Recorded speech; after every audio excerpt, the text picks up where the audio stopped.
এ যেন নাটক আর বিশৃঙ্খলার এক মহামঞ্চ। শামীম হায়দার পাটোয়ারীকে দলের মহাসচিব করার পর দলের জ্যেষ্ঠ তিন নেতা আনিসুল ইসলাম মাহমুদ, এবিএম রুহুল আমিন হাওলাদার ও মোহাম্মদ মুজিবুল হক চুন্নুকে দলীয় সব পদবি থেকে অব্যাহতি দিয়েছেন জাতীয় পার্টি জাপার চেয়ারম্যান জিএম কাদের। মুজিবুল হককে মহাসচিবের পদ থেকে অব্যাহতি দেওয়ার ১ ঘণ্টার মাথায় তিন নেতাকে একসঙ্গে অব্যাহতির সিদ্ধান্ত জানিয়ে গণমাধ্যমে বিজ্ঞপ্তি পাঠানো হয়েছে।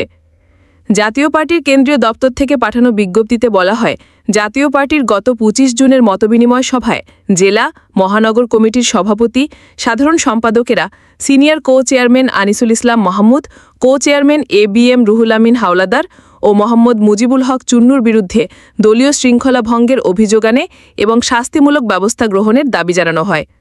২৮ জুন দলের প্রেসিডিয়াম সদস্যদের সভায় শৃঙ্খলা ভঙ্গের অভিযোগে ওই তিন নেতাকে সব পদবি থেকে অব্যাহতি দেওয়ার সিদ্ধান্ত গৃহীত হয়। এ অবস্থায় পার্টির চেয়ারম্যান গঠনতন্ত্রের ক্ষমতা বলে সিনিয়র কো-চেয়ারম্যান আনিসুল ইসলাম মাহমুদ, কো-চেয়ারম্যান এবিএম রুহুল আমিন হাওলাদার ও মহাসচিব মোহাম্মদ মুজিবুল হককে অব্যাহতি দিয়েছেন। এ সিদ্ধান্ত ইতিমধ্যে কার্যকর করা হয়েছে বলে বিজ্ঞপ্তিতে উল্লেখ করা হয়।